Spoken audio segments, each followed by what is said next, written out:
En primer lugar, agradecer a todos vuestra presencia y agradecer a Ramón este trabajo que va a compartir con nosotros. Yo creo que todos conocéis a Ramón, miembro de la rama Bhakti de Terrassa, un gran trabajador, muy implicado con el ideal teosófico. Y antes de la pandemia, Ramón siempre ha tenido mucho contacto con Ramaceres. Cada año se venía a hacer un encuentro fraternal con todos nosotros y aprovechábamos para que diera alguna charla pública allí en Cáceres. Y yo creo que ya hace muchos años, ¿no, Ramón? De todo esto.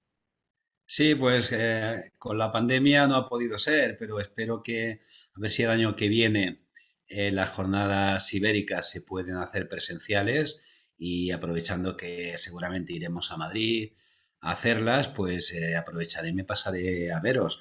Tengo muchas ganas de veros, ¿eh? Nosotros también. De Y además, veros presencialmente y de abrazaros. nosotros también, Ramón. Y además se trata que por lo menos ya que no podemos hacer el encuentro presencial que siempre hemos hecho, bueno, qué menos que seguir, aunque sea virtual, este contacto, ¿no?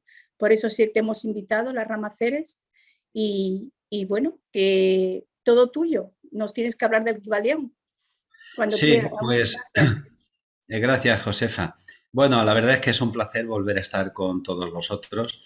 Y cuando me comentaste de hacer una charla con vosotros, pues mira, yo estaba haciendo el curso del Kybalión y pensé, pues mira, ya prácticamente el trabajo que tengo hecho, ¿no? Lo que ocurre es que, claro, el curso que he dado del Kybalión ha estado, lo he hecho en 14 veces, 14 días y hoy hay que resumirlo, pues como mucho en 2 horas, ¿no? Entonces esa es la dificultad que he tenido porque hay tantas cosas interesantes en el Kybalión que me ha costado decidir qué es lo que dejo de lado, ¿no? Pero bueno, vamos a intentarlo. Lo que sí os recomiendo es que, dado que va a ser un resumen hoy, que si no habéis leído el Kybalión, que lo leáis, porque es un libro muy interesante y además eminentemente práctico. Habla de 7 leyes o 7 principios que existen en la naturaleza. Hay más, pero bueno, el Kybalión se centra en 7. Y estos 7 principios serían la base para hacer lo que ellos llaman la transmutación mental, que sería la forma de cambiarnos a nosotros mismos, cambiar nuestros estados de ánimo, nuestros pensamientos, etcétera, ¿no? Es la alquimia sobre nosotros mismos, porque todos conoceréis que el hermetismo, básicamente lo que se entiende cuando se habla de hermetismo es el tema de la alquimia, ¿no? Pero bueno, vamos a empezar con el libro y os comento un poco primero una pequeña introducción de que El Kybalión es un libro que se escribió en 1908 o que se publicó en 1908 y que resume algunas de las enseñanzas del hermetismo, conocidas como los 7 principios del hermetismo. No es, por tanto, un libro de Hermes, sino que es de inspiración hermética y que contiene la quinta esencia o la síntesis de las enseñanzas de Hermes, fácilmente entendibles por la mayoría, ya que los escritos herméticos atribuidos a Hermes son, digamos, difíciles de entender, están en plan muy simbólico y no todo el mundo es capaz de interpretarlos, ¿no? En cambio, el Kybalión es un libro que se entiende fácilmente. La autoría se atribuye a un grupo de personas autodenominados los 3 iniciados. Estos 3 iniciados decidieron permanecer en el anonimato y esto ha generado muchas especulaciones sobre quién realmente escribió el libro, ¿no? La teoría más popular es que está escrito por miembros de nuestra sociedad, pues su traductor del inglés al español fue Federico Climent, fundador de la Sociedad Teosófica en Barcelona, quien realizó esta traducción por orden expresa de la Sociedad Teosófica. Como curiosidad, entre los diferentes nombres que se barajan frecuentemente en relación con quién pudo escribir, quién fue uno de esos 3 iniciados, aparece el de Mabel Collins, que fue teósofa y autora del librito este famoso que todos seguramente conocemos, Luz en el Sendero. Pero bueno, es una especulación. Realmente no se sabe si realmente Mabel Colley forma parte de uno de estos tres iniciados que escribieron el Kybalión. Y hablando un poco de Hermes, el autor del padre del hermetismo, Hermes Trismegisto, el Trismegisto quiere decir el 3 veces sabio, se menciona principalmente en la literatura ocultista como el sabio egipcio que creó la alquimia y desarrolló las enseñanzas que hoy son conocidas como hermetismo. A Hermes se le han atribuido estudios de alquimia y de filosofía como el Corpus Hermeticum o la Tabla Esmeralda, que fue traducida del latín al inglés por Isaac Newton. O sea, Isaac Newton, aparte de científico, también le gustaba los estudios espirituales y esotéricos, ¿no? Hermes es el nombre griego de un personaje histórico que se asoció al dios egipcio Tot y al dios heleno Hermes. Hermes era el dios que guía las almas al inframundo, al Hades. Los alquimistas que seguían las enseñanzas de Hermes las mantenían en secreto, y es por esto que la palabra hermético pasó a entenderse como refiriéndose a algo sellado o algo secreto. No obstante, de hecho, no es que fuera secreto, sino que la máxima que tenían es que los labios de la sabiduría están cerrados, excepto para los oídos del entendimiento.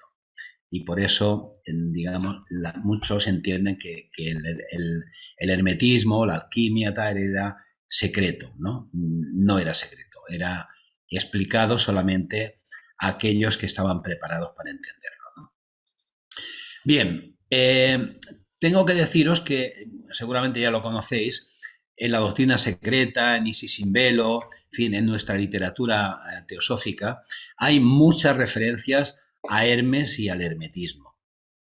En la doctrina secreta, en la página 321, por ejemplo, dice: nosotros nos atenemos a Hermes y a su sabiduría, en su carácter universal. Ellos, se está refiriendo a los científicos materialistas, ellos se atienen a Aristóteles en contra de la intuición y de la experiencia de los tiempos, imaginando que la verdad es propiedad exclusiva del mundo occidental. Sabéis que Blavatsky nos dice: nosotros nos atenemos a Hermes y a su sabiduría.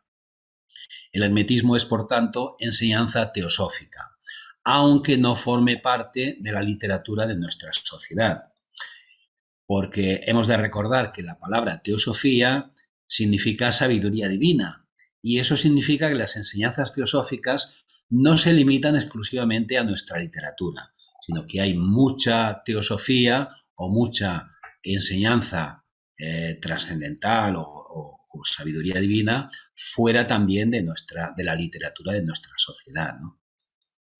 Bien, el libro, la estructura del libro es así. Hay dos primeros capítulos que son, digamos, la introducción del libro. Luego hay otros capítulos que están hablando, el capítulo 3 de la transmutación mental, que es, digamos, la base, o sea, el fundamento del libro. El fundamento del libro es la transmutación mental. Y luego hay todos estos capítulos que yo considero que son la base teórica para lo que viene después. Hablan del todo, de la paradoja divina, el todo en todo. Y aquí están dos de los principios, o sea, el universo mental, que sería el primer principio, el principio del mentalismo, y el segundo principio, que serían los planos de correspondencia. Considero que esto es la parte teórica que justifica luego el resto, que son los otros principios, el de vibración, el de polaridad, el de ritmo, el de causación, el de género, que lo divide en dos capítulos, el género y género mental, pero está refiriendo a la misma ley o al mismo principio, y luego acaba con un capítulo de axiomas herméticos. Estos principios de aquí considero que son de enseñanza práctica. Estos de aquí son de enseñanza teórica que justifican luego lo que viene a continuación. Y entendiendo bien estos 5 principios, el de vibración, polaridad, ritmo, causación, o digamos para nosotros sería el karma, y el de género. Entendiéndolos bien, tenemos unas herramientas magníficas para aplicarlas en nuestra vida y que nuestra vida realmente cambie de manera importante. Y bueno, lo vamos a ir viendo sobre la marcha. Como os he dicho, es un resumen y si os ha interesado el tema, yo creo que sería muy, muy importante que leyerais luego el librito, que lo podéis descargar de forma gratuita en Internet, ¿no? Bien, entonces vamos a empezar con el tema de la transmutación mental, que es la base fundamental de todo el libro. Todo el libro se basa, todos los principios, lo que van a tratar es de enfocarnos en esto, en hacer esta transmutación mental. Aquí vemos que el hermetismo trataba de alquimia, la alquimia mental sería la transmutación mental, que es una parte, digamos, que podíamos tratar como psicología. El hermetismo hablaba de química, que era la alquimia, aquello de convertir el plomo en oro, y de astronomía también, ¿no? Y dice, entre las muchas ramas secretas, ¿no?, que no eran secretas, del conocimiento poseídas por los hermetistas estaba la conocida como la transmutación mental, que es el objetivo fundamental de este libro, ¿no? Nos dice el Kybalión, la mente, así como los metales y los elementos, puede ser transmutada de estado a estado, de grado a grado, de condición a condición, de polo a polo, de vibración a vibración. La verdadera transmutación hermética es un arte mental. ¿Ok? En la doctrina secreta, hablando de la piedra filosofal, que la leyenda dice que la piedra filosofal convierte el plomo en oro, pero esto era una alegoría relacionada con la filosofía hermética, rápidamente entendida por los estudiantes del verdadero hermetismo. Y la doctrina secreta, en el glosario nos dice, la piedra filosofal, dice, es un término místico perteneciente a la alquimia y que tiene un significado muy distinto del que generalmente se le atribuye. La piedra filosofal se llama también polvo de proyección y es la gran obra de los alquimistas, objeto que deben ellos alcanzar a toda costa, una sustancia que tiene la virtud de transmutar en oro puro los más viles metales. Pero añade, místicamente, sin embargo, la piedra filosofal simboliza la transmutación de la naturaleza animal e inferior del hombre en la naturaleza divina y más elevada. O sea, la verdadera alquimia es esta transmutación mental. ¿Ok?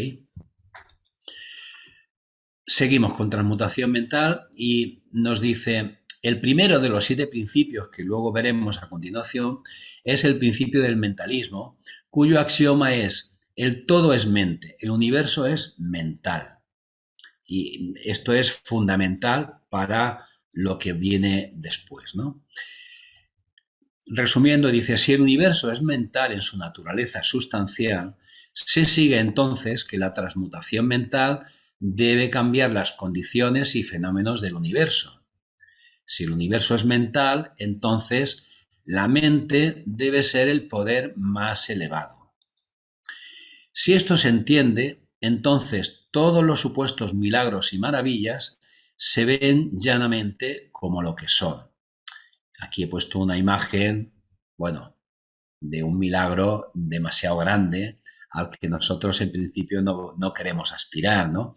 Pero nosotros sí que podemos aspirar a esta transmutación mental, a esta alquimia mental dentro de nosotros mismos, ¿ok? Continúa diciendo, los alquimistas mentales avanzados han sido capaces de alcanzar el grado de poder necesario, tales como el control de los elementos de la naturaleza.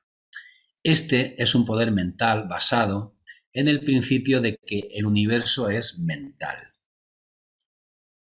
Paracelso decía, la magia es la filosofía de la alquimia. Un ejemplo de que personas con estos poderes existen es el de los maestros que apadrinaron nuestra sociedad teosófica, ¿no?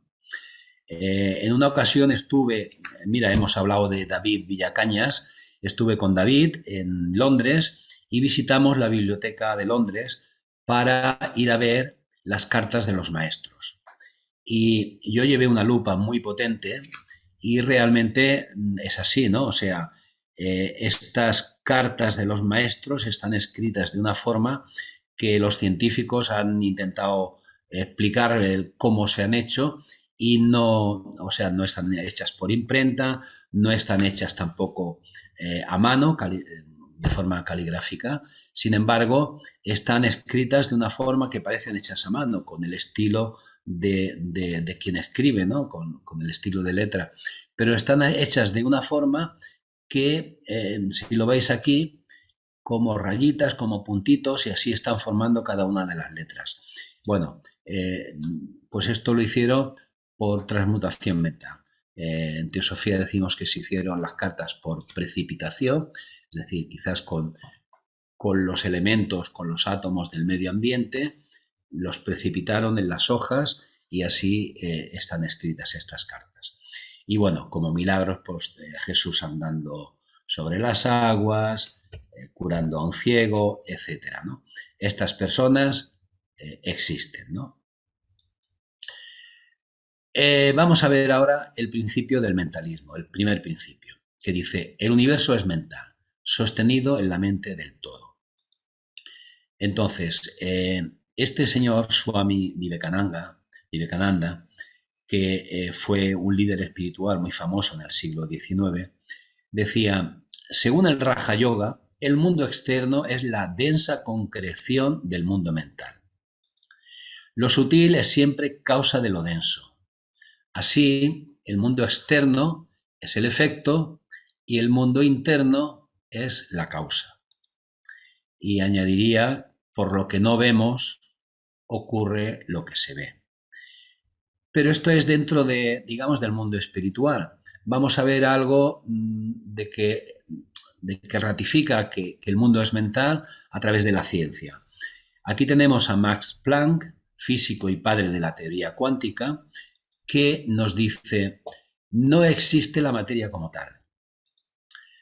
Toda la materia se origina y existe solo en virtud de una fuerza que pone en vibración y enlaza el diminuto sistema solar del átomo.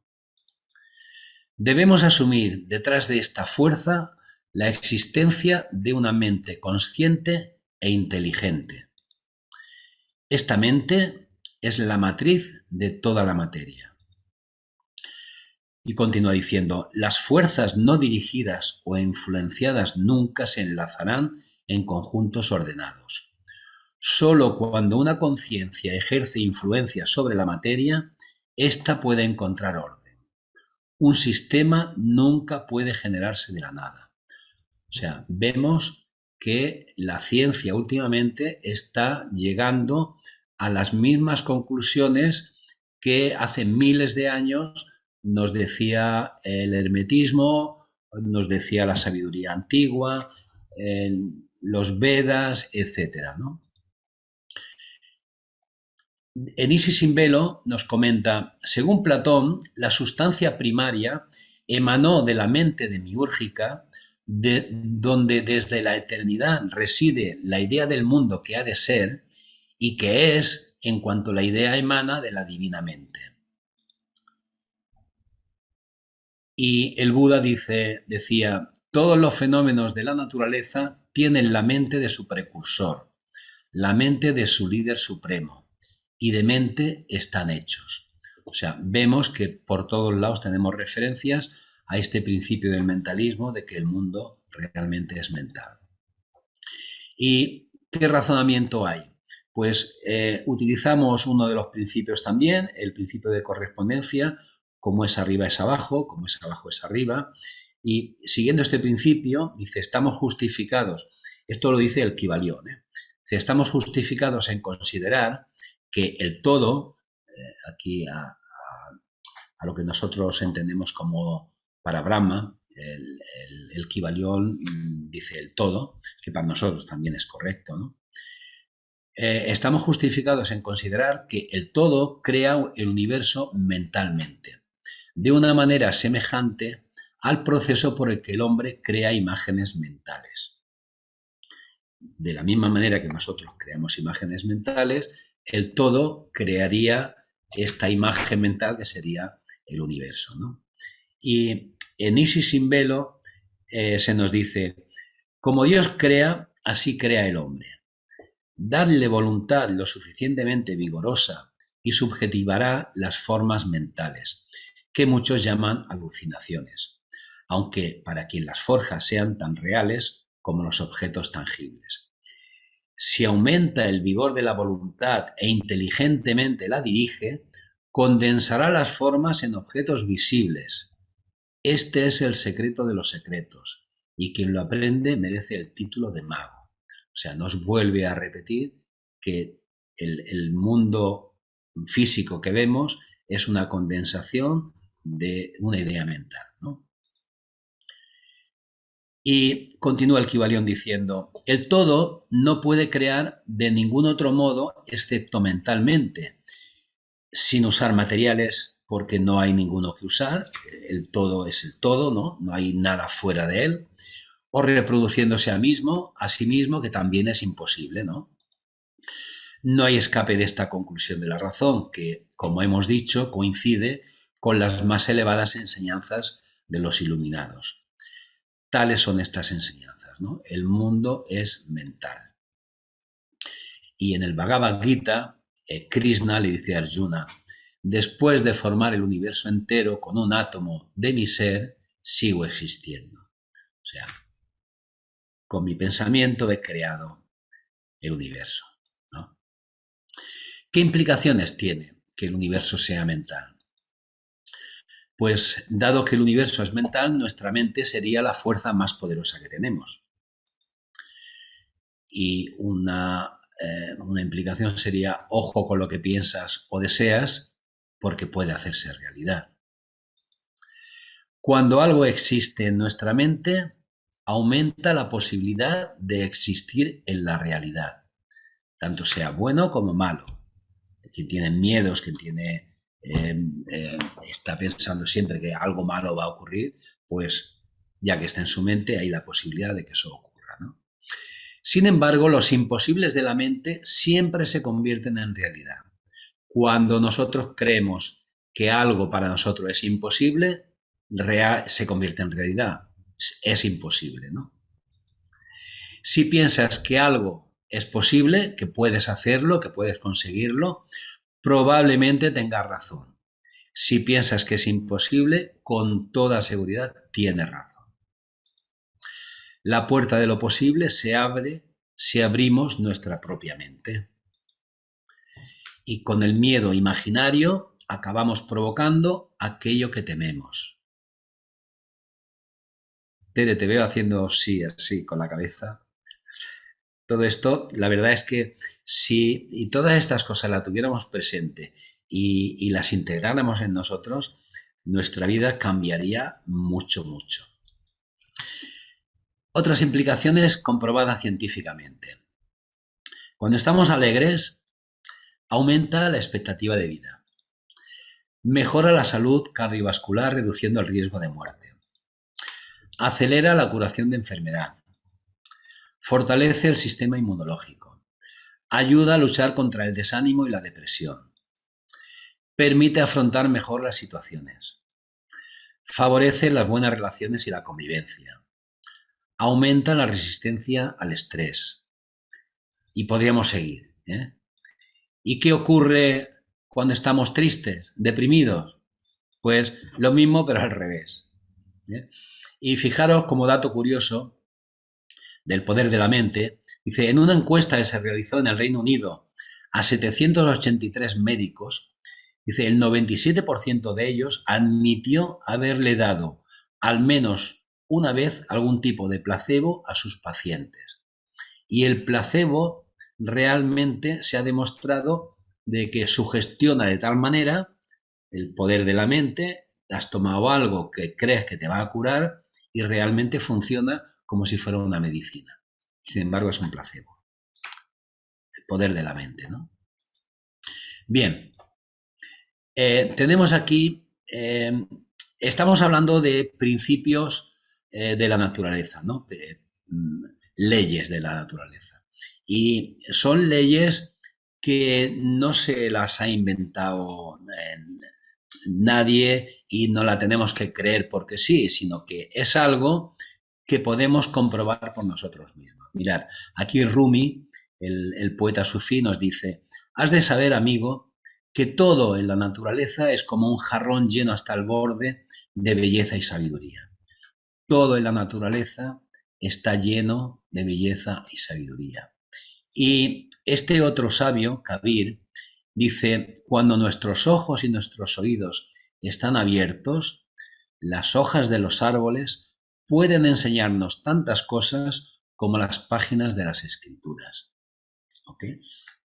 Aprendamos a abrir los ojos y nuestros oídos. Aprendamos a ver en la naturaleza, porque observando la naturaleza podemos aprender un montón de cosas.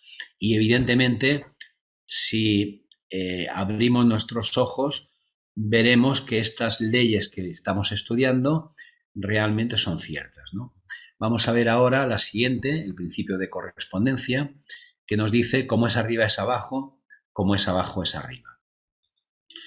Este principio incorpora la verdad de que hay siempre una correspondencia entre las leyes y los fenómenos de los diversos planos de existencia y vida.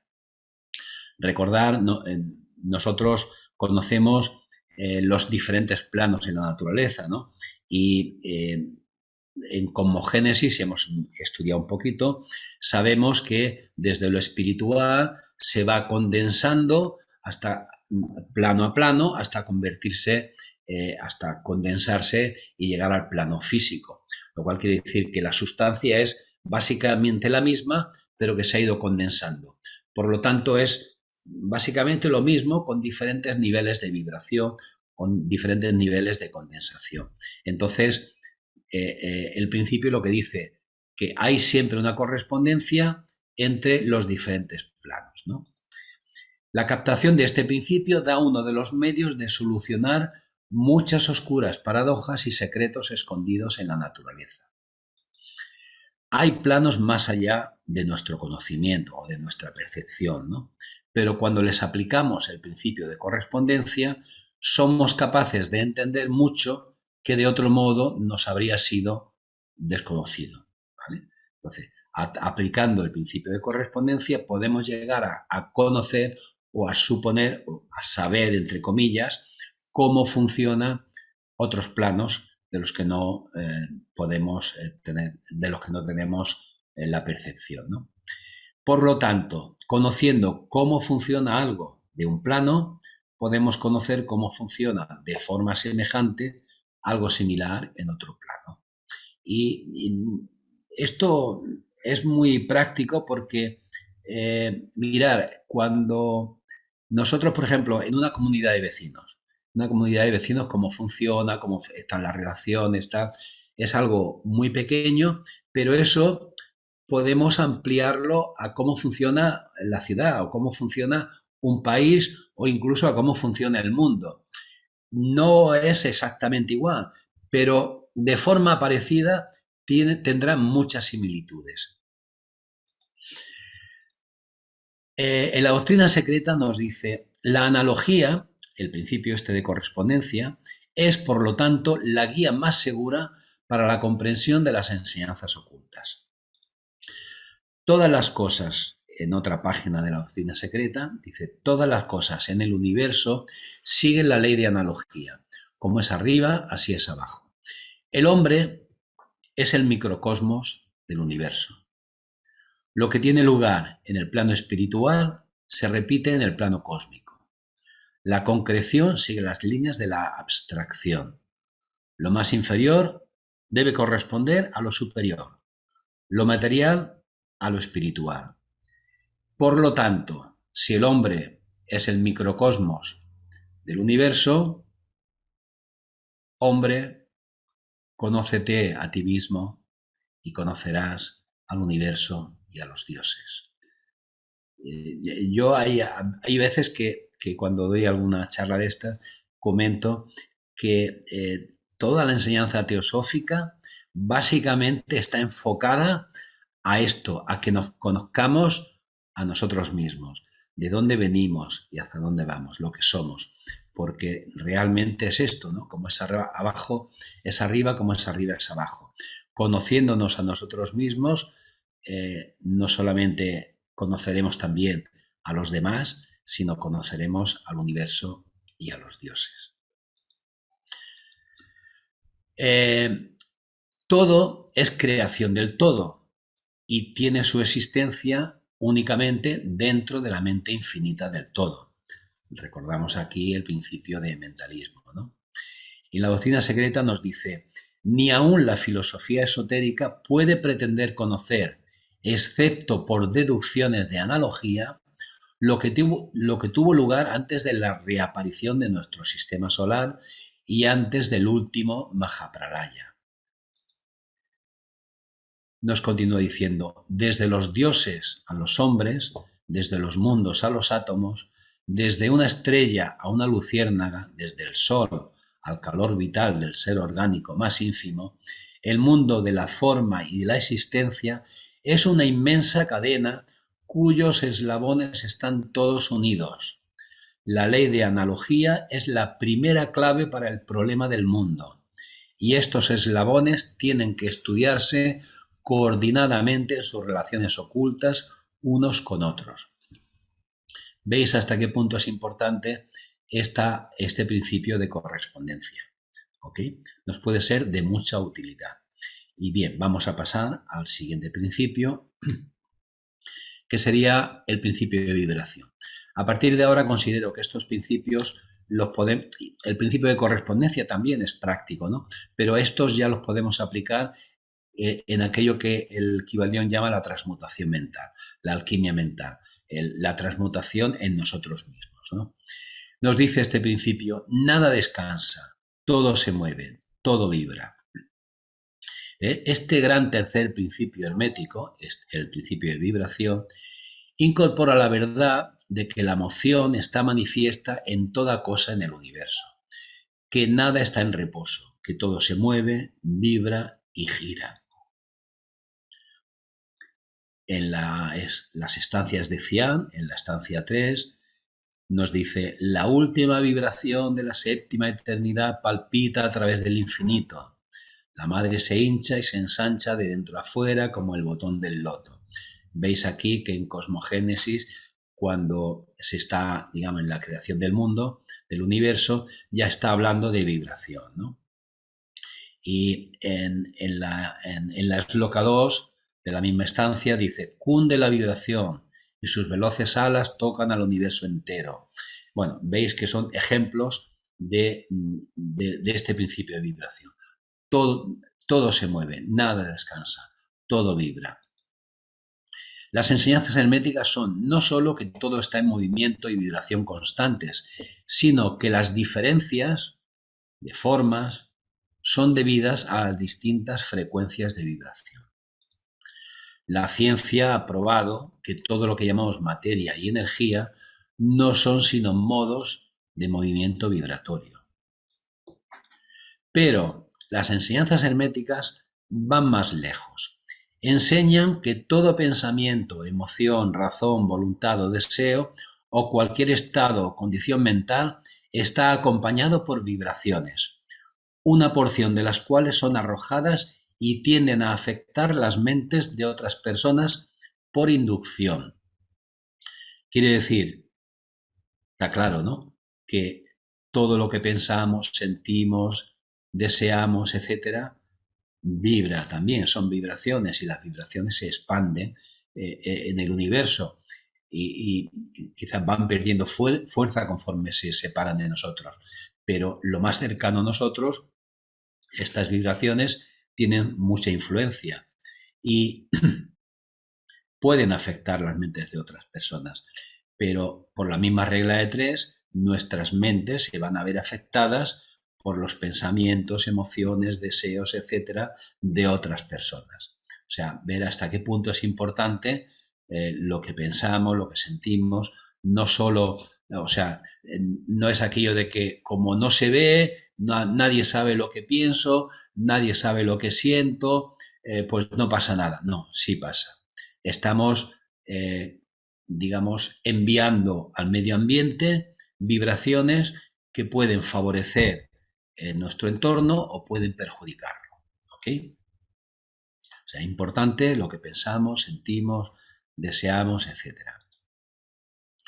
Por un conocimiento del principio de vibración aplicado a los fenómenos mentales, uno puede polarizar su mente en cualquier grado que desee, consiguiendo así un control perfecto sobre sus estados mentales, humores, etcétera. Ver hasta qué punto es importante conocer este principio de vibración. Del mismo modo, puede afectar las mentes de otros, produciendo en ellos los estados mentales deseados. En principio, o sea, esto es cierto, pero nosotros no deberíamos intentar afectar a otros. Lo que vamos a afectarlo es indirectamente por nuestras propias vibraciones, pero no estaría bien, a no ser que nos lo pidan, que podamos influenciarles de alguna manera, ¿no? No estaría bien que a través de nuestro poder mental enviemos vibraciones para intentar afectar a personas ajenas a nosotros, ¿no? Entonces, este poder, desde luego, puede adquirirse por la instrucción, por ejercicios, práctica, etcétera, siendo la ciencia de la transmutación mental una de las ramas del arte hermético. Como ha dicho con verdad uno de los antiguos escritores herméticos, aquel que entiende el principio de vibración ha captado el cetro de poder. Cuando se dice todo, evidentemente significa todo. Y por supuesto esto, la vibración, incluye emociones, pensamientos, palabras, aunque no lo podamos observar, ¿no? Como hemos dicho. Entonces, estas vibraciones se expanden por el universo, ¿vale? Aunque la materia parezca estática, también está vibrando. Y nosotros, evidentemente, también. Estos diferentes grados o frecuencias de vibración es algo parecido a una emisora de radio que podemos escuchar si ajustamos el sintonizador a esa frecuencia, ¿no? La radio sintonizamos y podemos oír una emisora u otra, ¿no? Entonces, en nuestra vida cotidiana nos encontramos con personas y con situaciones que están vibrando en nuestra misma frecuencia, pero van a pasar inadvertidas las que estén en otras frecuencias. Las vibraciones de baja frecuencia son densas y dan pie a la tristeza, al enfado, a la crítica, y por el contrario, las de alta frecuencia nos llenan de alegría, de equilibrio y de fuerza interior. Entonces, ¿cómo podemos elevar nuestra frecuencia? Pues a través de nuestros pensamientos. Somos libres para elegir lo que queremos y somos libres también para interpretar las circunstancias que ocurren en nuestra vida. Una actitud negativa puede modificarse eligiendo pensamientos positivos.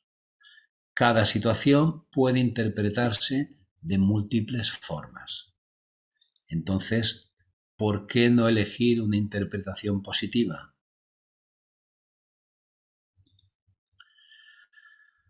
Como hemos dicho, nuestras vibraciones se expanden por el espacio y pueden afectar a quienes nos rodean.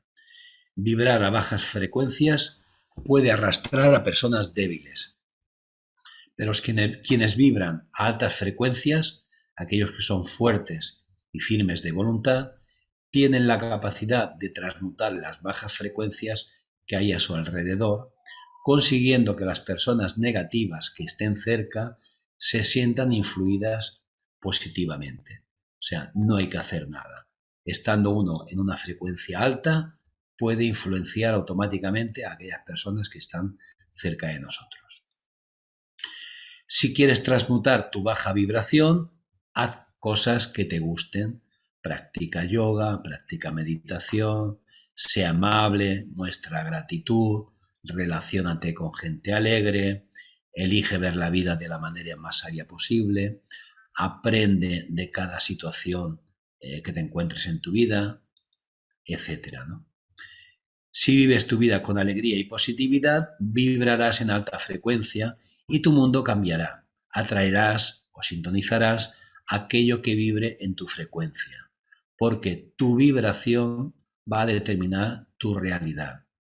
Tu mundo va a depender de cómo vibras.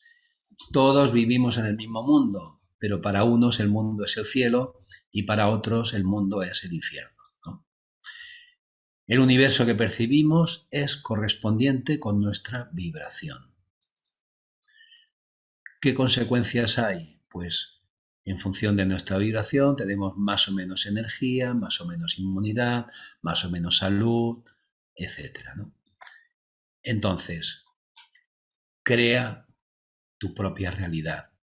En la manera que vibres, tu mundo será correspondiente con tu forma de vibrar, ¿ok? Bien, vamos a pasar ahora a otro principio muy importante, que es el principio de polaridad, que nos dice, todo es dual, todo tiene polos, todo tiene su par de opuestos. Semejante y desemejante son lo mismo. Los opuestos son idénticos en naturaleza, pero diferentes en grado. Los extremos se encuentran. Todas las verdades no son sino medias verdades. Todas las paradojas pueden ser reconciliadas. Nos está diciendo muchas cosas aquí, ¿eh? Este principio nos afirma que todas las cosas manifestadas tienen dos lados, dos aspectos, dos polos, un par de opuestos con múltiples grados entre los dos extremos. La diferencia entre cosas aparentemente opuestas tan solo es una cuestión de grado. Los pares de opuestos pueden ser reconciliados por un reconocimiento de este principio de polaridad.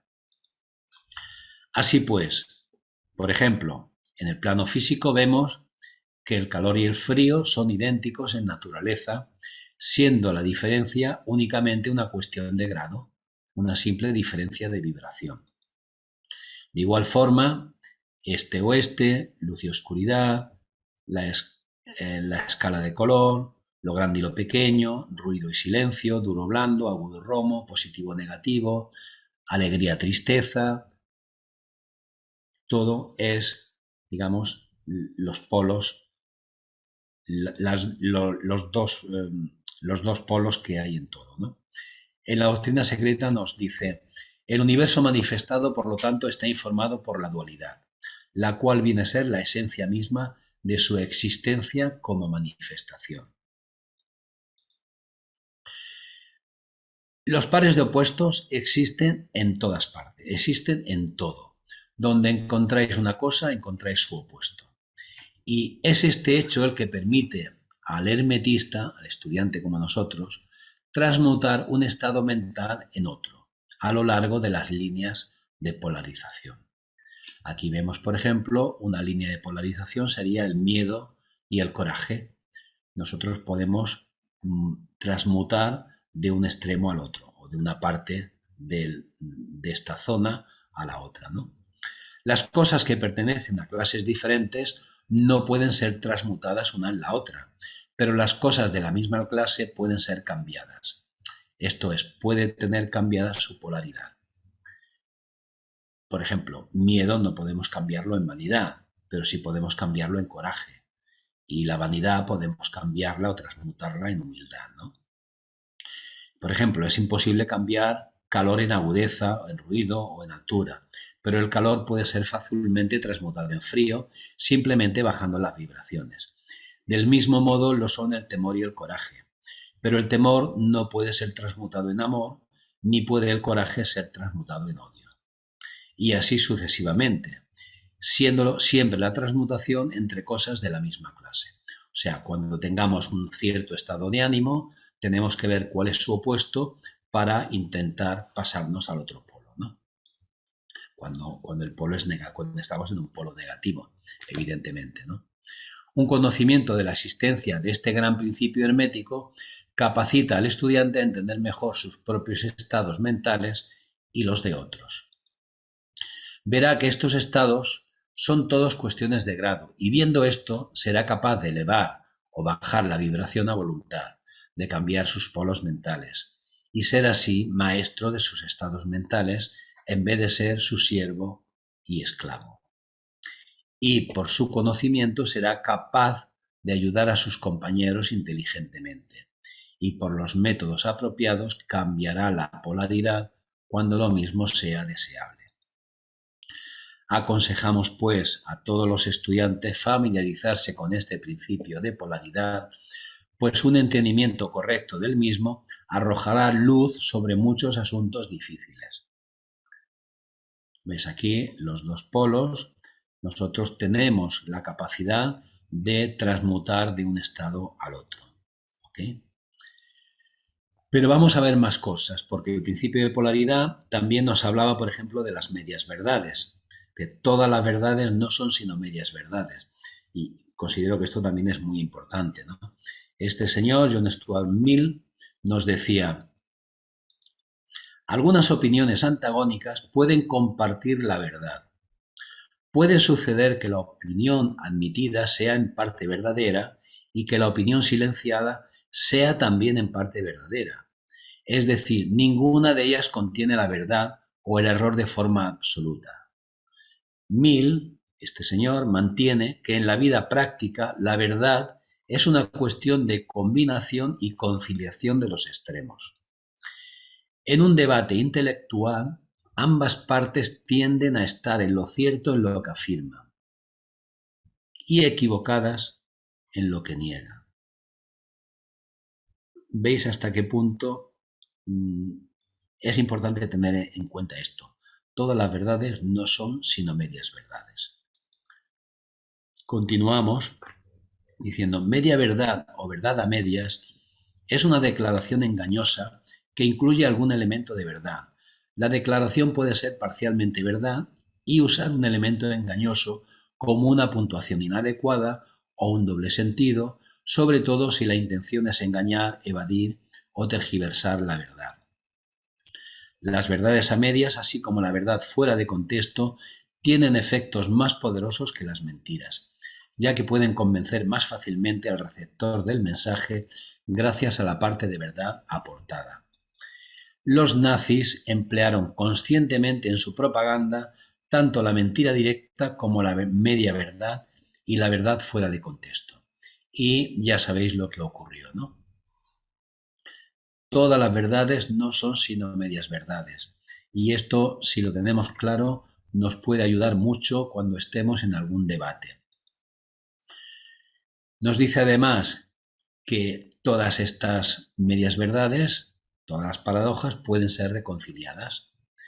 Pero parece que nos hemos acostumbrado a la normalidad de tener un país absolutamente dividido.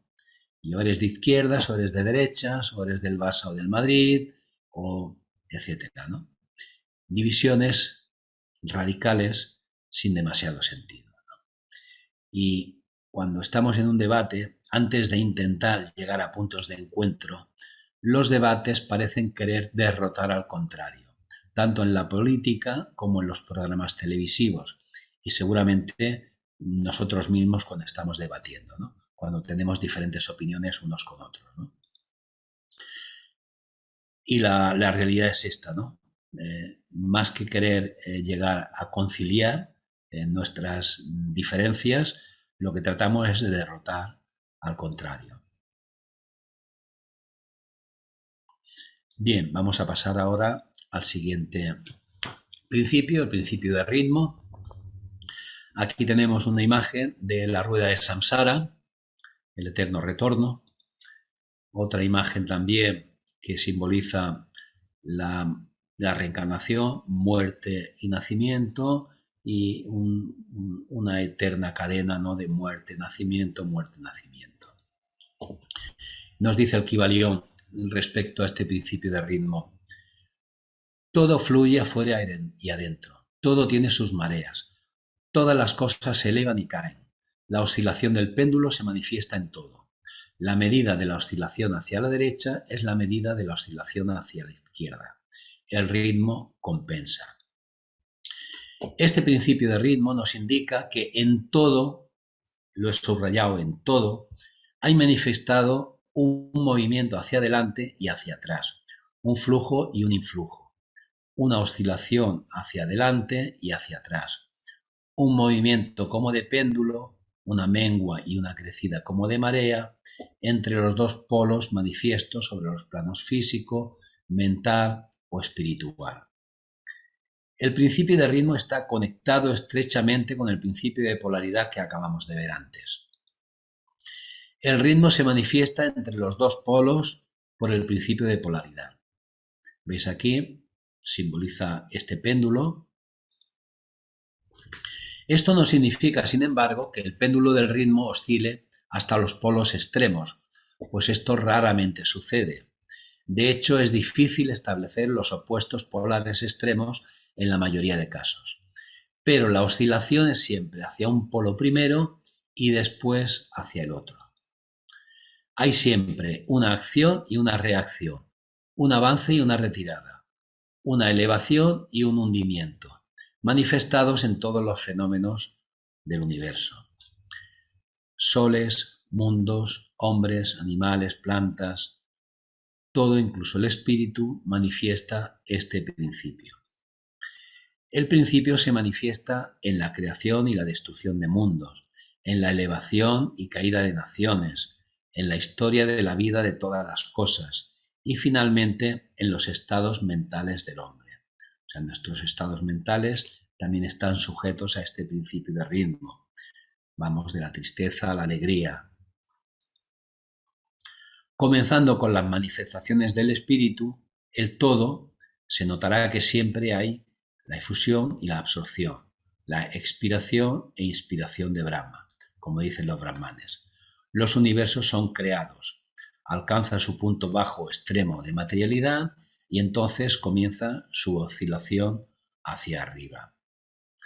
Y esto nos recuerda la segunda proposición fundamental que tenemos en el proemio de la doctrina secreta, donde nos dice que la eternidad del universo en toto como plano sin límites, periódicamente escenario de universos innumerables, manifestándose y desapareciendo incesantemente.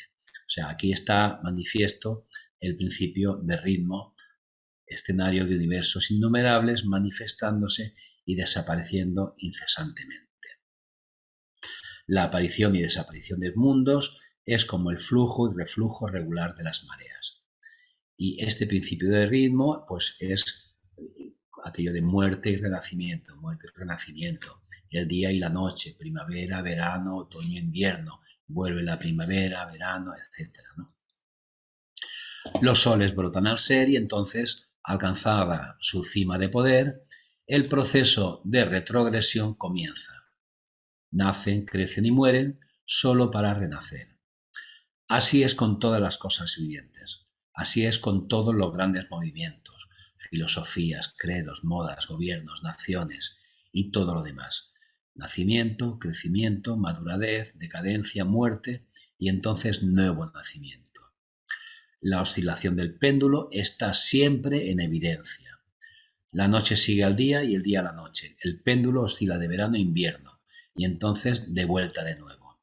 Pero esta vuelta nunca es a repetirse exactamente siempre lo mismo, porque está la ley de evolución, que todo es un ciclo que se va repitiendo, pero siempre evolucionando. ¿Okay? Nosotros en cada nacimiento no estamos repitiendo a la vida anterior, sino que siempre es un proceso de evolución, ¿no? Y bien, este principio de ritmo dice, no hay tal cosa como el reposo absoluto o la cesación del movimiento, y todo movimiento participa del ritmo. Y hablando del principio de ritmo, los hermetistas, estudiando las operaciones de este principio, que va y viene, han aprendido a escapar de algunas de sus actividades por transmutación. Los maestros herméticos descubrieron que había dos planos generales de conciencia, el inferior y el superior, que nosotros llamamos manas superior y manas inferior. La comprensión de este hecho les capacitó a elevarse al plano superior y escapar así a la oscilación del péndulo rítmico que se manifiesta en el plano inferior. En otras palabras, la oscilación del péndulo ocurría en el plano inconsciente y la conciencia no era afectada. A esto le llamaron la ley de neutralización.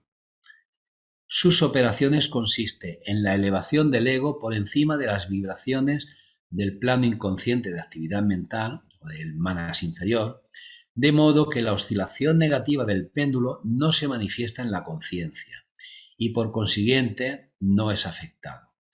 Es similar a elevarse por encima de una cosa y dejarla pasar por debajo suyo. La importancia de esto será apreciada por cualquier persona reflexiva que observe la clase de humores, sentimientos y emociones que tiene la mayoría de la gente y cuán poca maestría de sí mismos manifiestan. Y decíamos, es similar a elevarse por encima de una cosa y dejarla pasar por debajo suyo. Vemos aquí un ejemplo del péndulo y vamos a imaginarnos que esta línea de aquí, esta línea del centro, simboliza el nivel de conciencia o el nivel de evolución que hemos adquirido.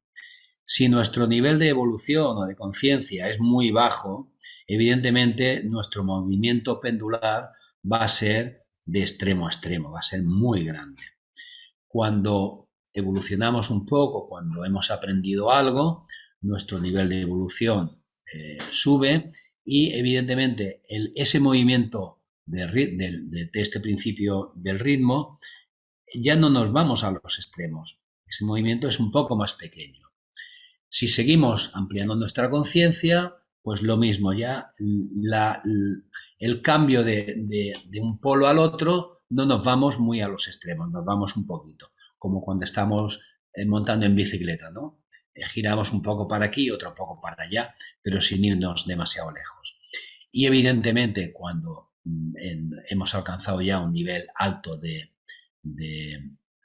conciencia, cuando hemos evolucionado lo suficiente, pues estamos por encima de este movimiento pendular. O sea, estamos en lo que llama el punto medio, el filo de la navaja. Vemos las vibraciones, vemos los movimientos, vemos la polaridad en todo, pero nosotros estamos en nuestro centro. Por tanto, cuando nos está hablando en el principio de polaridad de que podemos cambiar nuestra polaridad, claro, cuando estemos tristes podemos irnos a estar alegres, pero seguimos estando en la polaridad. Lo importante sería conseguir estar en ese punto medio, donde ese punto que no significa indiferencia, no significa pasotismo, no significa pasar de todo, significa que todo lo estamos viendo desde otra perspectiva. Podemos ser más solidarios, podemos ser más empáticos, podemos ser más comprensivos y nosotros, digamos, estamos fuera de ese movimiento rítmico y aunque ocurran circunstancias adversas en nuestra vida, nosotros estaremos en nuestro punto de equilibrio. Internamente estaremos bien, que es, digamos, la aspiración, más que estar en un estado de intensa felicidad. Yo creo que el objetivo que tenemos que buscar es ese estar bien, estar en equilibrio. Y nos dice el Kybalión, la voluntad es superior a la manifestación de este principio, aunque el principio mismo nunca puede ser destruido. El principio de ritmo, como igual que todos los demás principios, no son destruidos. Las leyes son inmutables, no se pueden cambiar, pero pueden, digamos, dejar de manifestarse porque se está aplicando un principio superior, ¿no? Una ley superior. Podemos escapar a sus efectos si tenemos un nivel de conciencia elevado, pero el principio siempre opera. Igual que, por ejemplo, la ley de la gravedad. La ley de la gravedad siempre está funcionando, pero aplicando las leyes de la aeronáutica, un avión puede volar. La ley de gravedad sigue funcionando, pero conseguimos contrarrestarla aplicando leyes que pueden contrarrestarla, ¿no? Bien, axiomas herméticos respecto a estos principios que ya hemos dado. Dice, la mente, así como los metales y los elementos, la mente, puede ser transmutada de estado a estado, de grado a grado, de condición a condición, de polo a polo, de vibración a vibración.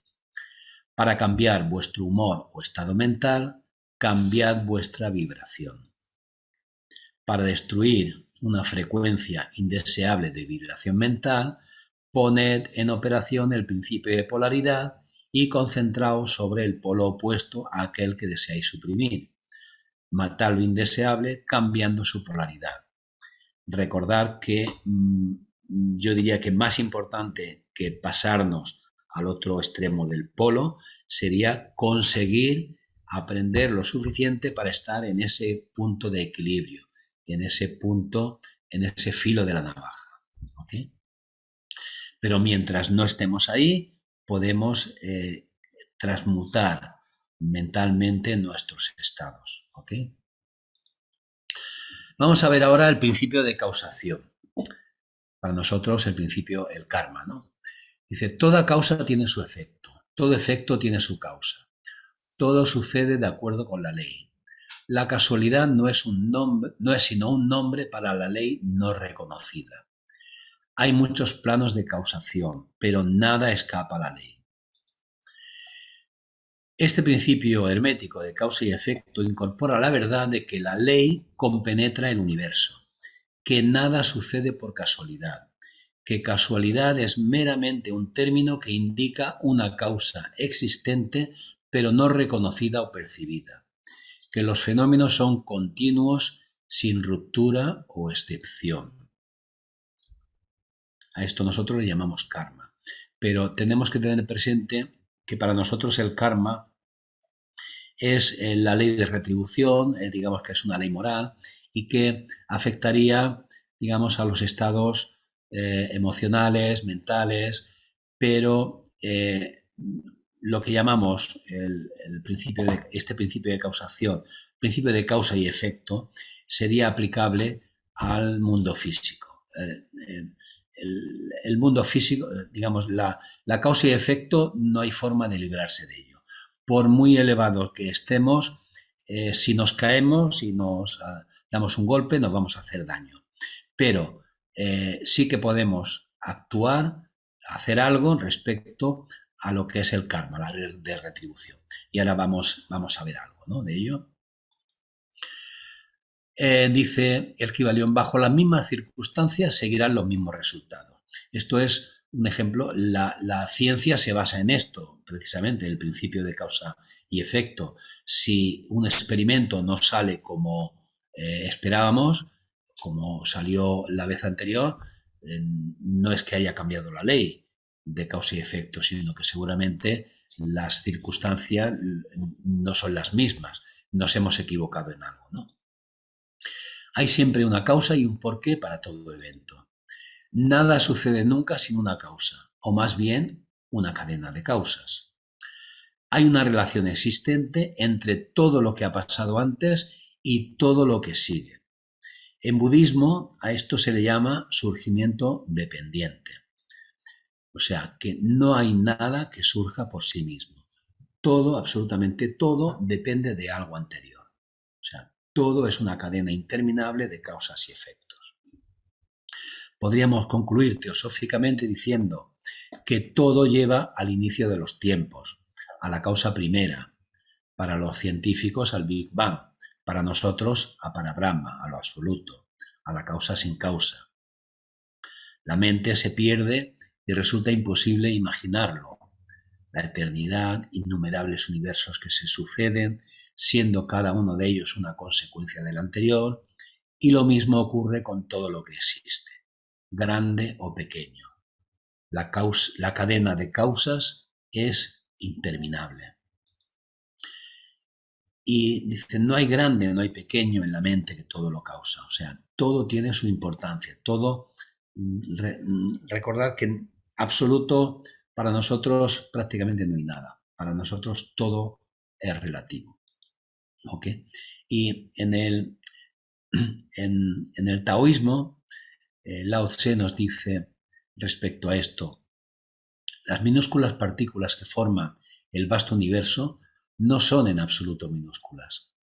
tampoco el vasto universo es vasto. Son estos conceptos de la mente que es como un cuchillo que siempre reducen poco a poco el alcance del Tao, intentando hacerlo aprehensible y manejable. Pero lo que está más allá de la forma es inaprehensible y lo que está más allá del conocimiento es inmanejable. Sin embargo, existe este consuelo. Quien suelte el cuchillo encontrará el Tao en la punta de sus dedos. De alguna manera nos está hablando de la mente, ¿no? La mente es un destructor de lo real. Destruyamos a la mente, ¿no? Destruye al discípulo a la mente. La mente es nuestro peor enemigo, ¿no? Y todo queremos con la mente manejarlo y el universo es inmanejable, ¿no? Entonces, cuando conseguimos que nuestra mente repose, que nuestra mente se tranquilice, o cuando no le hagamos caso, las cosas empiezan a cambiar, ¿no? Quien suelte el cuchillo, quien suelte esta mente parlanchina, encontrará el Tao en la punta de sus dedos. También en el Kybalión, hablando del principio de causación, el principio de causa-efecto, trata sobre el tema si tenemos libre albedrío o existe el determinismo, ¿no? Y entonces nos dice, ningún lado de la controversia es enteramente correcto. De hecho, ambos lados son parcialmente correctos. O sea, hay libre albedrío y hay un cierto determinismo, ¿no? El principio de polaridad muestra que ambas son medias verdades, los polos opuestos de la verdad. Las enseñanzas son que el hombre, el ser humano, puede ser libre y sin embargo estar ligado por la necesidad, dependiendo del significado de los términos y la altura de verdad desde la que se examina la cuestión. Los antiguos escritores expresan así la cuestión. Cuanto más lejos está la creación del centro, más atada está. Cuanto más cerca del centro se llega, más cerca de ser libre está. Y la imagen sería esta, ¿no? Si el centro es lo espiritual, tenemos los diferentes planos, vamos a simplificarlo, ponemos aquí el mental superior, el inferior y el físico. Cuanto más alejados estemos del centro, cuanto más vivamos en lo físico, en lo mental inferior, más atados estaremos. Cuanto más evolucionados estemos, más libres seremos. ¿Okay? Porque a veces pensamos que elegimos en libertad, ¿no? Pero elegimos libremente o elegimos porque estamos muy condicionados por nuestras creencias, por nuestras adicciones, por nuestros deseos, etcétera, ¿no? Entonces es una libertad muy, muy condicionada. La mayoría de las personas son arrastradas como la piedra que cae, obedientes al entorno, a las influencias externas y a los humores internos, a sus deseos, etc. Por no hablar de los deseos y voluntades de otros más fuertes que ellos mismos. O sea, daros cuenta aquí hasta qué punto esas vibraciones que vienen del entorno nos pueden afectar también. Y pensamos que somos libres cuando realmente estamos siendo influenciados por influencias ajenas, ¿no? No hay nada fuera de la ley, nada que suceda contrario a ella. Y sin embargo, no cometáis el error de suponer que el hombre no es sino un autómata ciego. Las enseñanzas herméticas dicen que el hombre puede usar la ley para superar las leyes y que lo superior siempre prevalecerá contra lo inferior, hasta que al final haya alcanzado la etapa en la que busque refugio en la ley misma y no le afecten las leyes fenoménicas. ¿Sois capaces de captar el significado interno de esto? Me he olvidado de comentaros de que si queréis hacer algún comentario, no hay ningún problema. Para que os pueda ver, levantáis la mano virtual que hay y hacéis alguna pregunta o algún comentario o alguna sugerencia, ¿no? Aquí tenemos un ejemplo de lo que dice Krishna Arjuna en el Bhagavad Gita, en el capítulo del Karma Yoga.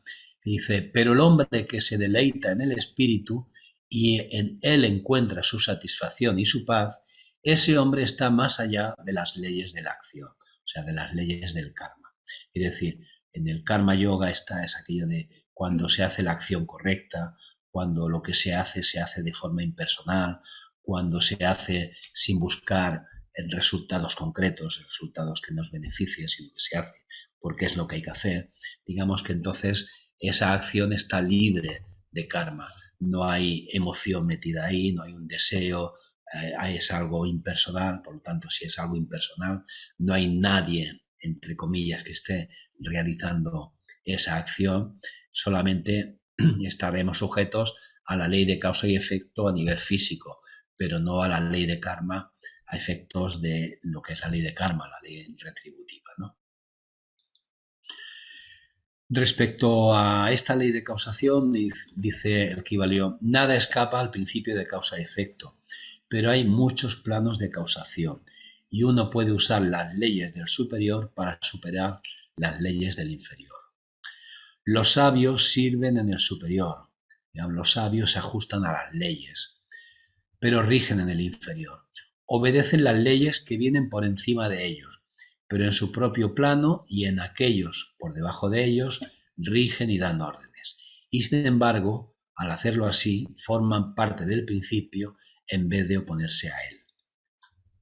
El hombre sabio, el ser humano sabio, se ajusta a la ley y entendiendo sus movimientos la opera en vez de ser su esclavo ciego.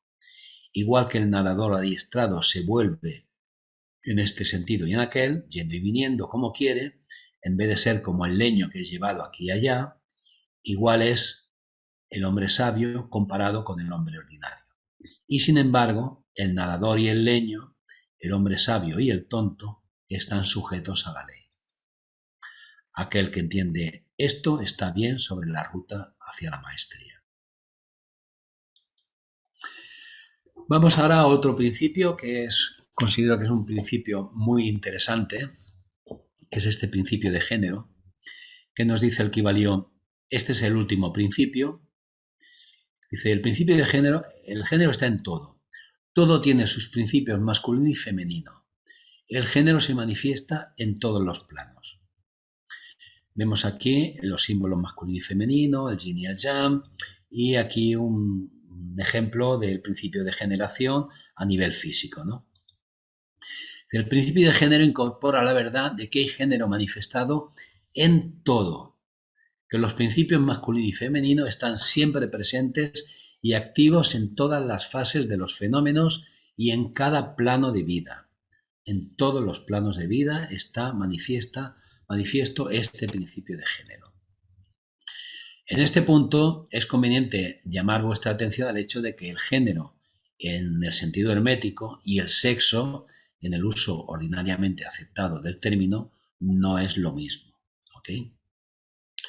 La palabra género deriva de la raíz latina que significa engendrar, procrear, generar, crear, producir. Así pues, el oficio del género es el de crear, producir, generar, etc. Y sus manifestaciones son visibles en todo plano de fenómenos.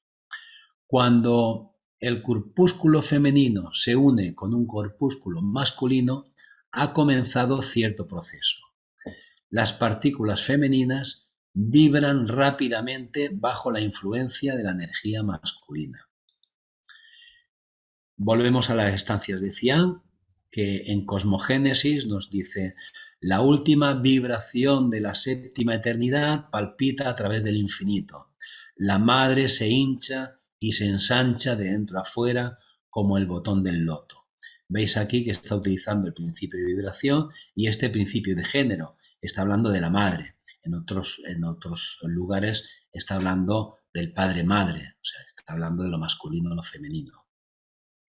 La parte del principio masculino parece ser la de dirigir una cierta energía inherente hacia el principio femenino, iniciando así a la actividad los procesos creativos.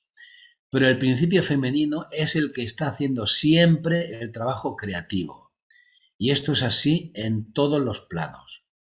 El principio femenino es el que está haciendo siempre el trabajo creativo. El principio masculino es la de dirigir una cierta energía hacia el principio femenino. Sin embargo, cada principio es incapaz de energía operativa sin la asistencia del otro. En algunas de las formas de vida, en la vida física, los dos principios están combinados en un organismo. Por eso todo en el mundo orgánico manifiesta ambos géneros. Siempre está presente el masculino en la forma femenina y el femenino en la forma masculina. Aquí tenéis el ejemplo del yin y el yang, que en cada uno de ellos está también el opuesto, ¿no? Todos, hombres y mujeres, tenemos en nosotros ambos principios, el principio masculino y el principio femenino. Y ahora vamos a pasar a hablar de este principio de género, pero en el plano mental, que es, digamos, la parte más interesante de este principio de género. El principio masculino de la mente corresponde a la llamada mente superior o abstracta, y el principio femenino de la mente corresponde a la mente concreta. Se invita a los estudiantes a volver la atención hacia dentro del ser que habita dentro de cada uno. Mientras que al principio parece haber solo un yo existente, en la sensación yo soy, un examen más cuidadoso y más de cerca revela el hecho de que existe un yo y un mí. Comencemos con una consideración del mí, que es usualmente confundido con el yo hasta que la investigación nos lleve un poco más lejos. Pensamos de nuestro ser, en nuestro aspecto de mí, como estando compuesto de ciertos sentimientos, pensamientos, apetencias, gustos, disgustos, etc., todo lo cual contribuye a componer la personalidad o el ser conocido a nosotros mismos y a otros, ¿no? Sabemos que nuestras emociones y sentimientos cambian, nacen y se desvanecen. Están sujetos al principio de ritmo y al principio de polaridad, que nos llevan de un extremo de sentimientos al otro. Esto es el mí, lo que llamamos la personalidad. Pero el mí de muchos, de mucha parte de la humanidad, puede decir que consiste mayormente de su conciencia del cuerpo y de sus apetitos físicos, estando su conciencia mayormente ligada a su naturaleza corporal. Ellos prácticamente viven ahí, viven en el físico. Algunos van incluso tan lejos como para considerar su vestido personal como una parte de su mí, y realmente parecen considerarlo una parte de sí mismos. Un escritor humorísticamente dijo que los hombres constan de 3 partes: alma, cuerpo y trajes. Algunos también de coches, ¿no? Cuando se monta en un cochazo o en un coche, la gente se transforma. Pero incluso muchos que no están tan fuertemente atados con la idea de la vestimenta personal se adhieren estrechamente a la conciencia de que sus cuerpos sean su mí. No pueden concebir un ser independiente del cuerpo. Su mente parece serles prácticamente algo que pertenece a su cuerpo. Pero conforme el ser humano se eleva en la escala de la conciencia, es capaz de desenredar su mí de su idea del cuerpo y es capaz de pensar en su cuerpo como perteneciente a la parte mental de él. Pero incluso entonces está muy expuesto a identificar el mí enteramente con los estados mentales, sentimientos, etcétera, que siente que existen dentro de él. Está muy expuesto a considerar estos estados internos como idénticos consigo mismo en vez de que sean simplemente cosas producidas por él, producidas por alguna parte de su mentalidad y existiendo dentro de él y en él, pero aún no él mismo. Esto nos lleva a la pregunta real de ¿quién soy yo?, ¿no? El estudiante pronto encuentra que esto no es todo lo que existe dentro de su conciencia. Encuentra que existe un algo mental que es capaz de querer que el mí actúe a lo largo de ciertas líneas creativas y que es capaz también de permanecer a un lado y observar la creación mental. O sea, vemos aquí que ya esta parte sería la parte masculina que quiere que esta parte femenina, sería el mí, haga algo, ¿no? Y esta parte permanece a un lado y observa esta creación mental, ¿no? A esta parte se le enseña a llamarla su yo. Este es nuestro yo, esta parte que permanece a un lado y observa, ¿no? Él encuentra ahí la capacidad de proyectar una energía desde el yo hasta el mí, un proceso de querer que la creación mental comience y proceda. Y aquí podríamos aplicar la idea de que hemos de sustituir el simple querer, el querer del mí, de mi personalidad, por el querer querer. El yo que quiere y que proyecta hacia el mí, que el mí actúe y quiera en función de ese querer superior, ¿no? Querer querer. Encuentra también que el yo es capaz de permanecer a un lado y observar las operaciones del proceso mental del mí. Hay este aspecto dual en la mente de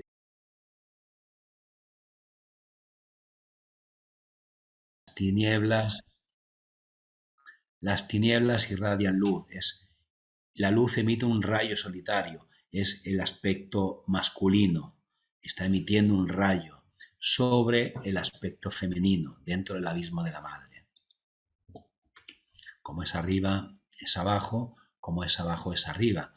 Y entonces, este yo y este mí en nosotros son estos aspectos masculino y el aspecto femenino. Vamos a ver ahora la importancia de todo esto, ¿no? La tendencia del principio femenino es siempre en la dirección de recibir impresiones, mientras que la tendencia del principio masculino es siempre en la dirección de dar o expresar.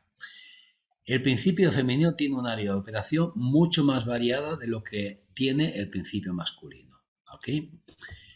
El principio femenino conduce el trabajo de generar nuevos pensamientos, conceptos, ideas, incluyendo el trabajo de la imaginación. Y el principio masculino se contenta con el trabajo de la voluntad en sus variadas fases, la de emitir esta voluntad. Sin embargo, sin la ayuda activa del principio masculino, el principio femenino está expuesto a permanecer contento con generar imágenes mentales que son el resultado de impresiones recibidas desde el exterior en vez de producir creaciones mentales originales. Sin la ayuda del principio masculino, el principio femenino está ya satisfecho con generar imágenes mentales que son el resultado de impresiones recibidas desde el exterior en vez de producir creaciones mentales originales. Aquí vemos una imagen supuesta de formas de pensamiento que están en todo el medio ambiente, ¿no? Y en nosotros, acordaros que depende cómo vibremos, estaremos recibiendo estas formas de pensamiento ajenas. Cuando no tenemos un yo suficientemente potente y no envía su voluntad al principio femenino, a nuestro principio femenino se contenta con estar recibiendo todo esto del exterior. ¿Okay?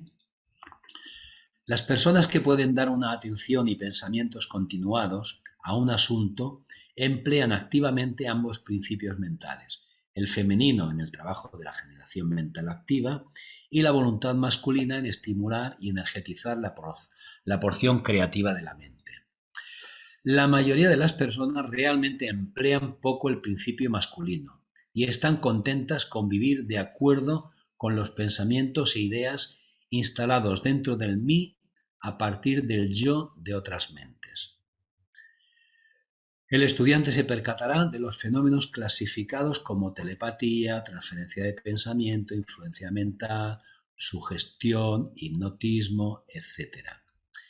Si queréis considerar estas mentes duales a la luz de las enseñanzas herméticas concernientes a las vibraciones y el género mental, veréis que la llave tanto tiempo buscada está a mano. En los fenómenos de la telepatía se ve cómo la energía vibratoria del principio masculino se proyecta hacia el principio femenino de otra persona y la última toma el pensamiento, ese pensamiento que la ha enviado, y permite que se desarrolle a la madurez. Del mismo modo operan la sugestión y el hipnotismo. El principio masculino de la persona que da las sugestiones dirige su energía vibratorio o poder de la voluntad hacia el principio femenino de la otra persona, y la última, aceptándolo, lo hace suyo y actúa y piensa acordemente. Una idea así, alojada en la mente de otra persona, crece y se desarrolla, y con el tiempo es considerada como el vástago mental de pleno derecho del individuo, mientras que es en realidad como el huevo del cuclillo puesto en el nido del gorrión, donde destruye al vástago de pleno derecho y se pone como en su hogar. Y esto es lo que suele pasar, lo que suele pasarnos a todos nosotros y a gran parte de la humanidad, que tenemos ideas alojadas así en nuestra mente, ideas ajenas que son el cuclillo que al final creemos que es nuestro. Y estos son medios de información, ideas políticas, ideas religiosas, las costumbres, las modas, el marketing, etcétera, etcétera. Todo esto, si no tenemos un yo lo suficientemente poderoso, se van a instalar dentro nuestro y vamos a acabar creyendo que todo esto es nuestro. Aquí tenemos una imagen de un nido con los huevos del gorrión y el huevo del cuclillo. Cuando nace el cuclillo, que es el primero que nace, empuja fuera, destruye los huevos del gorrión. Y al final el gorrión se encuentra con el cuclillo pensando que es su hijo. Y esto es lo que nos suele pasar a la mayoría de la humanidad. Tenemos un montón de cuclillos ajenos instalados en nuestra mente. El método normal sería que los principios masculino y femenino en la mente de una persona se coordinen y actúen armoniosamente en conjunción uno con el otro.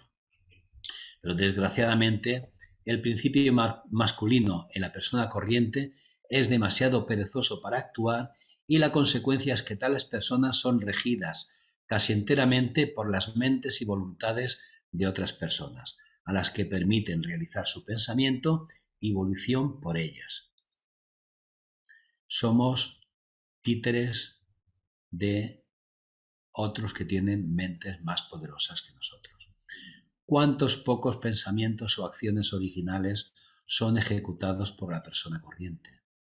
¿No son la mayoría de las personas meras sombras o ecos de otras que tienen voluntades o mentes más fuertes que ellas? El problema es que la mayoría de la humanidad, reside casi del todo, en su conciencia del mí, de la personalidad, ignorando que tiene una cosa que se llama el yo.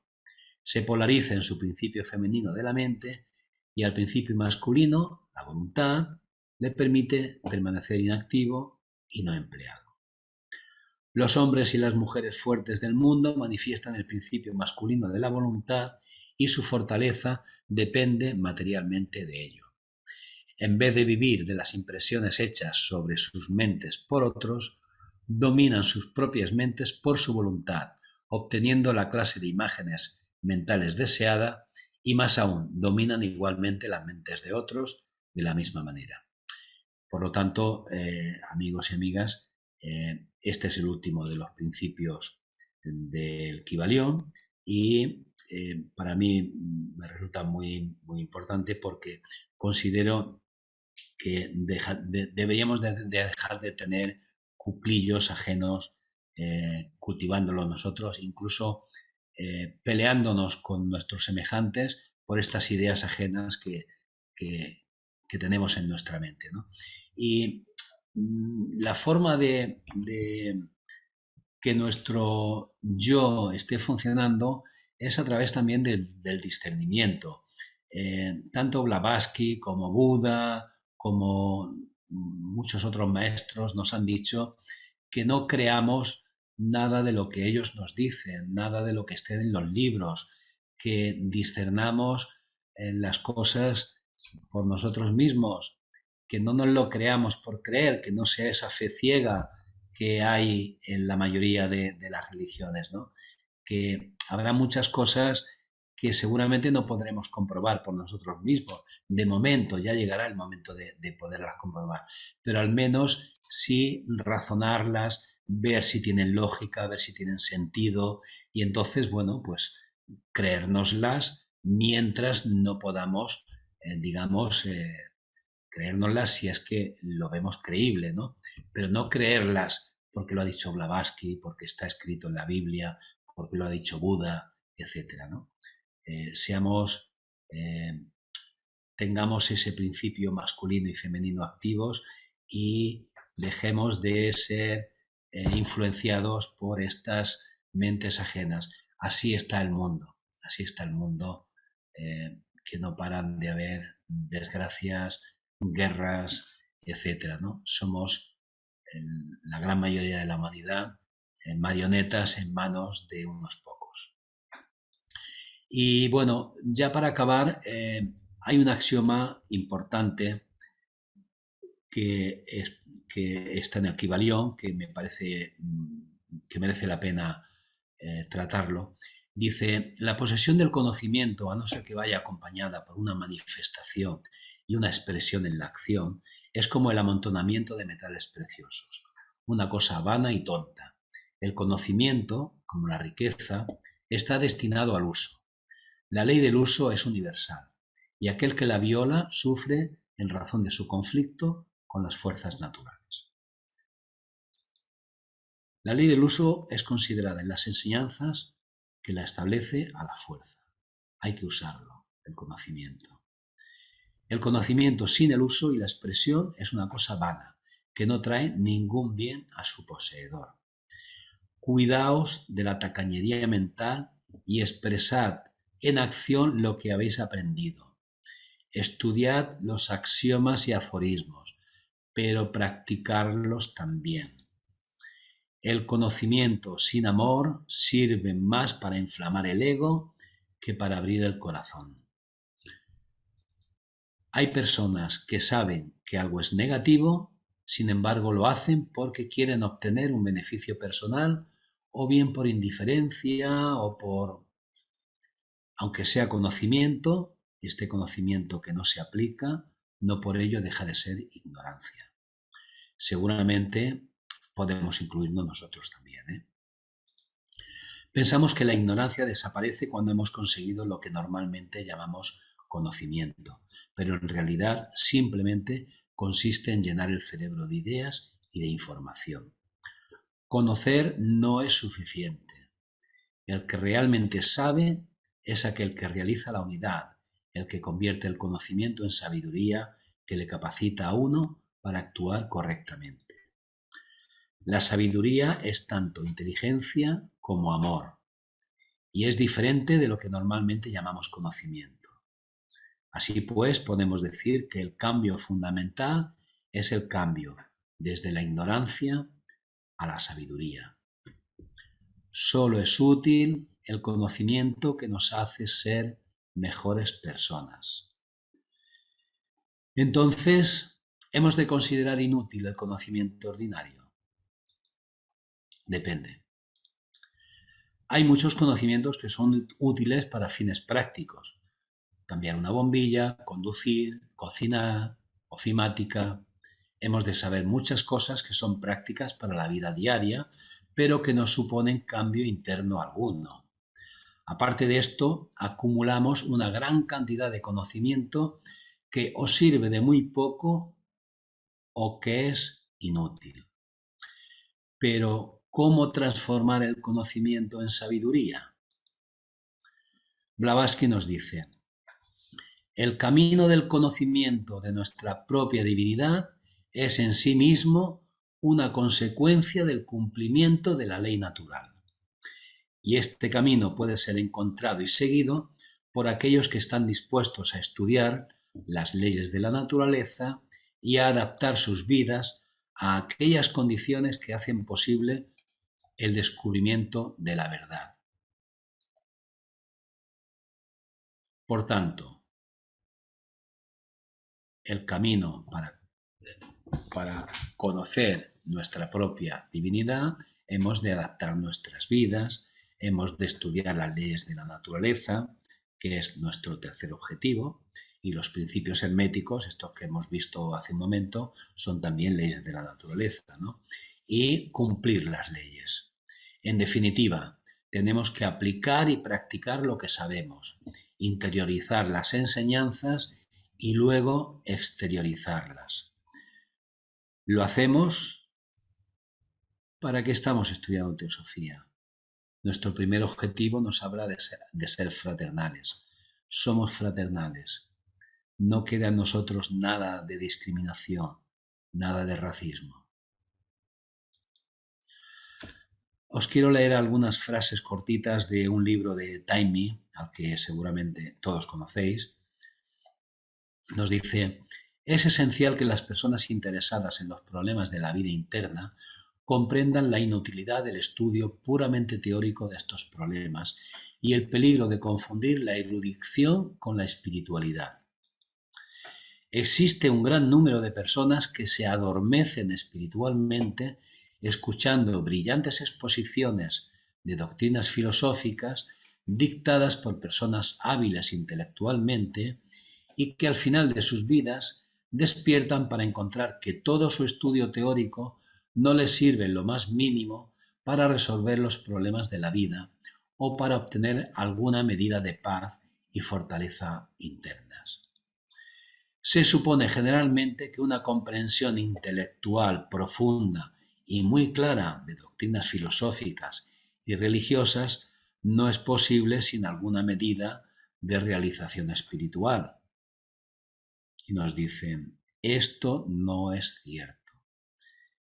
Comprender de forma profunda y clara las doctrinas filosóficas y religiosas, comprenderlas no significa que tengamos algún tipo de realización espiritual.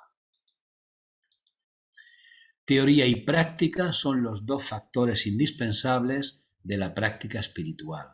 Y de las dos, de la teoría y la práctica es la más importante. Por tanto, volvamos nuestra atención a la técnica de la práctica espiritual para que podamos estar adecuadamente equipados para entrar al laboratorio de la ciencia de la autorrealización. Esto lo dice en el libro de Gayatri.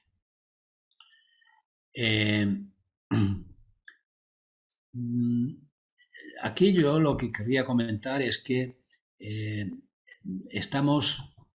todos nosotros estamos estudiando mucho, todos nosotros estamos asistiendo a un montón de conferencias y yo diría que seguro que muchos de nosotros estamos practicando también estas enseñanzas.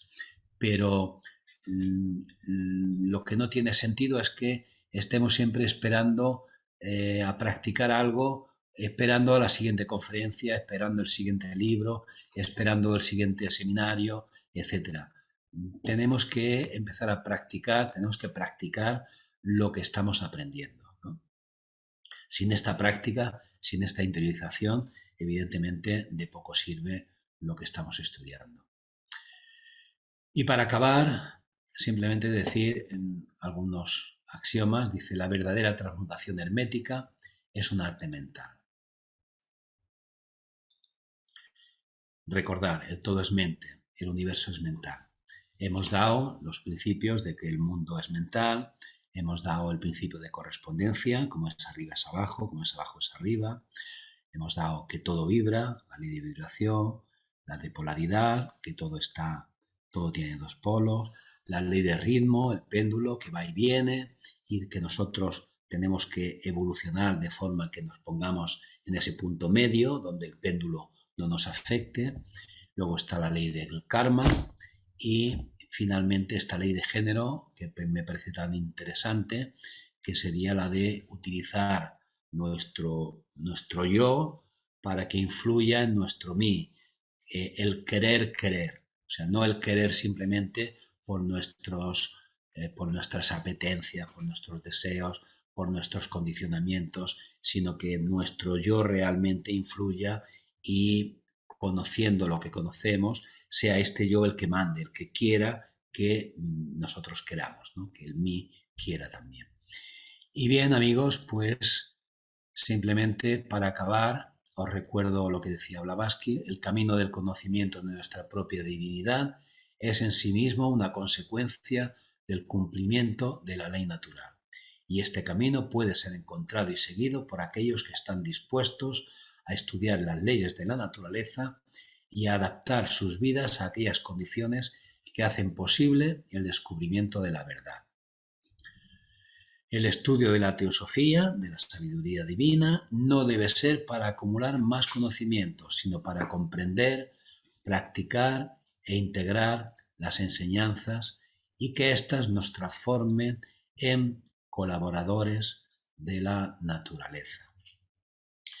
Así pues, me gustaría que esta charla haya servido de algo y que estos 7 principios que hemos dado del Kybalión sirvan para que empecemos a practicarlos y que de alguna manera puedan cambiar nuestras condiciones de vida, ¿no?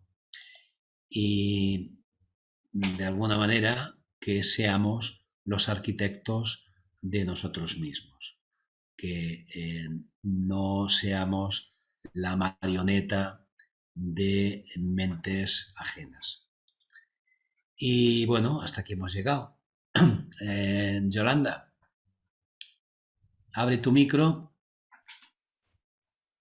Y respecto a la manzana aquella que cae por su propio peso, porque le ha tocado, también es cierto, ¿no? Las cosas llegan cuando tienen que llegar.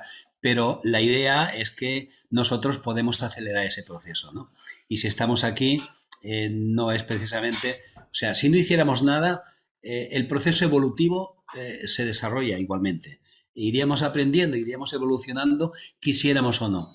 Pero tenemos la capacidad de acelerar ese proceso. Y entonces, por eso, la importancia de insistir. Hemos de practicar porque aceleraremos el proceso este de convertir conocimiento en sabiduría.